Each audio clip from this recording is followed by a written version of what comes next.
শুভেন্দু অধিকারী মহুয়া মৈত্র প্রসঙ্গে বলেন, পার্লামেন্টের পাসওয়ার্ড বিদেশে পাচার করেছে তা প্রমাণিত।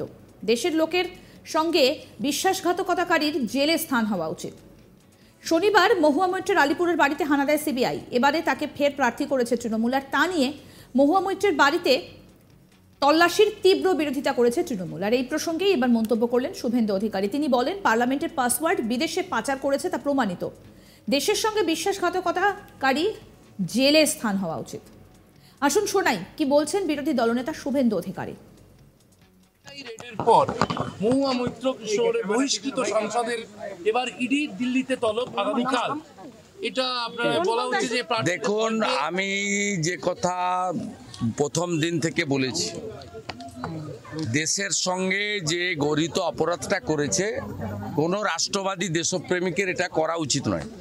পার্লামেন্টের পাসওয়ার্ড বিদেশে পাচার করেছে এটা প্রমাণিত। প্রথম পার্লামেন্টের এথিক্স কমিটিতে বিচার হয়েছে, বিচার না করে তো ভারতবর্ষে কিছু হয় না।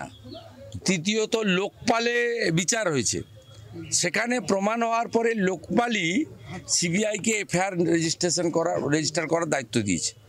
যেহেতু in exchange of gift or bribe, সেই কারণে মানি লন্ডারিংয়ে ইডিও ঢুকেছে। এ তো স্বাভাবিকভাবে। তাই শুধু সাংসদ পদ রদ করা নয়, এই রকম দেশের সঙ্গে বিশ্বাসঘাতকতা করা মানুষের জেলে স্থান হওয়া উচিত। তাই একটা সময় 2G স্পেকট্রাম কেসে যদি করুণানিধিজি প্রয়াত, তার মেয়ে গ্রেপ্তার হতে পারে কানি মাঝিজি, যদি দিল্লি লিকার স্ক্যামে মুখ্যমন্ত্রীর কন্যা এবং বিআরএসের নেত্রী কবিতা গ্রেপ্তার হতে পারে, তাহলে মহুয়া মৈত্র এই অবৈধ কাজের জন্য তার গ্রেপ্তার হওয়া উচিত। এটা ভারতবর্ষের আইন বলে, আমরা এটাকে সমর্থন করি। প্রসঙ্গত, ক্যাশ ফর কোয়ারি মামলায় শনিবার সকালে কলকাতার আলিপুরে মহুয়া মৈত্রের বাবার বাড়িতে হানা দিয়েছিল সিবিআই এর প্রতিনিধি দল। সেখানে তল্লাশি চালানোর পর সেখান থেকে বেরিয়ে দুপুর 2:30 নাগাদ মহুয়ার কৃষ্ণনগর এলাকায় চলে আসেন সিবিআই এর 5 সদস্যের প্রতিনিধি দল।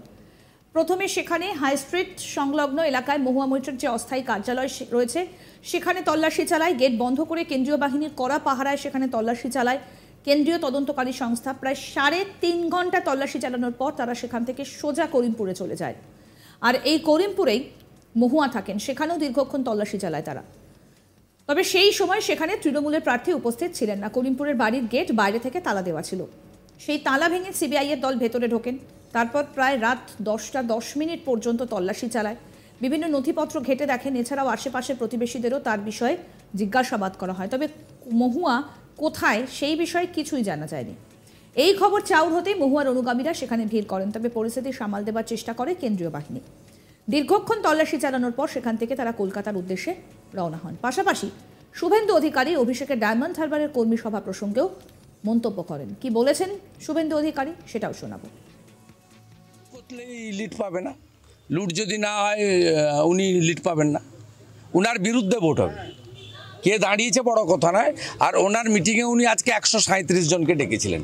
মিটিংয়ে আমার লোক ছিল, আমি সব জানি। হ্যাঁ, লুট করলেই লিড পাবে না, লুট যদি না হয় উনি লিড পাবেন না, উনার বিরুদ্ধে ভোট হবে। কে দাঁড়িয়েছে বড় কথা নয়। আর ওনার মিটিংয়ে উনি আজকে 137 জনকে ডেকেছিলেন। মিটিংয়ে আমার লোক ছিল, আমি সব জানি। প্রসঙ্গত বলি, বুধবার থেকে রুদ্ধদ্বার কর্মী বৈঠকের মধ্যে দিয়ে ডায়মন্ড হারবার লোকসভা কেন্দ্রের নির্বাচনী প্রচার শুরু করেন এই কেন্দ্রের তৃণমূল প্রার্থী। আর কর্মী বৈঠক দলের কোথায় কোথায় খামতি সেই সব বিষয় নিয়ে বিশ্লেষণ করেন তিনি। আরও বেশি করে মানুষের কাছে যাবার নির্দেশ দেন কর্মীদের। কী কী সমস্যা রয়েছে, মানুষের কী কী চাহিদা রয়েছে সে সম্পর্কে জানার নির্দেশ দেন। জনগণই তৃণমূলের আসল শক্তি, সেই বার্তা দেন অভিষেক। অন্যদিকে শুভেন্দু অধিকারী এনআইএ তদন্তের নির্দেশ নিয়েও মন্তব্য করেছেন। কি বলেছেন এই বিষয়ে বিরোধী দলনেতা, এবার সেটা শোনাবো। আপনাকে বলি, দেখুন, হাইকোর্টের হস্তক্ষেপে এখানে এনআইএ যে কেসগুলো নিয়েছে তার মধ্যে একটা হচ্ছে পশ্চিম ভাঙনবাড়ির কেস, খেজুরি। সেখানে তৃণমূল নেতারা গ্রেপ্তার আছেন, অনেকে বাইরে আছেন। এটা তো অনেক দিনের ওল্ড কেস। দ্বিতীয়ত হচ্ছে ওই আমাদের ভূপতিনগরের নাড়ুয়া বিলাতে যেখানে বিস্ফোরণ হয়েছিল, সেখানে হাইকোর্ট আপনার এনআইএ তদন্তের নির্দেশ দিয়েছিল। এটা প্রায় 8-10 মাস 1 বছর হয়ে গেল ডাকাডাকি চলছে। তো সেই মামলায় এখনো গ্রেপ্তার হয়নি এবং সমস্ত কেসই পুরনো কেস। আমরা দায়িত্ব নিয়ে বলতে পারি এই কেসের সঙ্গে রাজনীতির কোনো সম্পর্ক নেই। যারা এই বিস্ফোরণ কাণ্ডে যুক্ত তাদের গ্রেপ্তারের দাবি আমরা আগেও করেছি, আজও করছি এবং কোনো কেসের অর্ডার সরাসরি ভারতবর্ষের স্বরাষ্ট্র দপ্তর দেয়নি। কলকাতা হাইকোর্টের উচ্চতর বেঞ্চ, ডিভিশন বেঞ্চ, তারা এই সমস্ত দিয়েছে। তৃণমূল কংগ্রেস বা ভিকটিম যারা মনে করছেন, বলছেন যে আমরা ভিকটিম হয়ে যাচ্ছি, তারা সুপ্রিম কোর্টে যেতে পারতেন।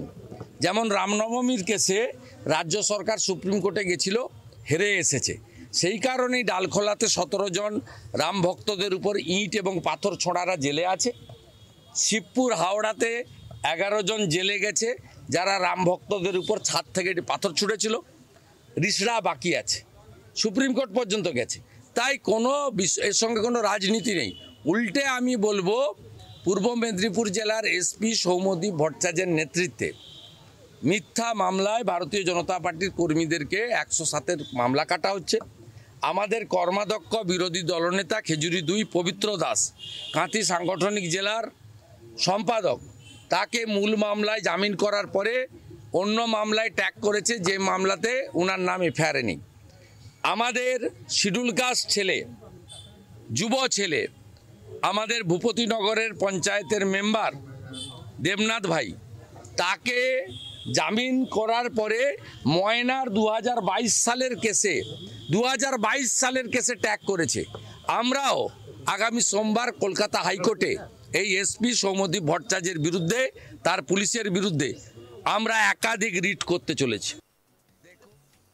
প্রসঙ্গত বলি, এই প্রসঙ্গে কুণাল ঘোষ তার এক্স হ্যান্ডেল পোস্টে লিখেছেন, আমাদের কর্মীদের গ্রেফতার করিয়ে বা চাপ দিয়ে এলাকা ফাঁকা করানোর মরিয়া চেষ্টা বিজেপির। এরপরে যে প্রশ্নটা জোরালো হয়, তাহলে কি যাদের তলব করা হয়েছে তারা কি যাবেন না? এই পরিপ্রেক্ষিতে কুণালের পরামর্শ, এই তলবে নেতাকর্মীরা যাবেন না, আইনি পথেই লড়াই হবে। অন্যদিকে মহুয়া মৈত্র প্রসঙ্গে আবারও কটাক্ষ শুভেন্দু অধিকারীর। তিনি বলছেন, যারা দেশের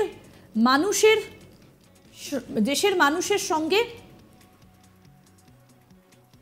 শুভেন্দু অধিকারীর বক্তব্য এবং মহুয়া মৈত্র সম্পর্কে তিনি যেটা বলেছেন যে দেশের মানুষের সঙ্গে বিশ্বাসঘাতকতা করেছেন যিনি, তার জেলে স্থান হওয়া উচিত। কি বলেছেন শুভেন্দু অধিকারী, শোনাই। সিবিআই রেডের পর মহুয়া মৈত্র কিশোরের বহিষ্কৃত সাংসদের এবার ইডি দিল্লিতে তলব আগামীকাল। এটা আপনার বলা হচ্ছে যে দেখুন, আমি যে কথা প্রথম দিন থেকে বলেছি। আরও আপডেট পেতে দেখতে থাকুন আজ তাক বাংলার ইউটিউব চ্যানেল, সাবস্ক্রাইব করুন।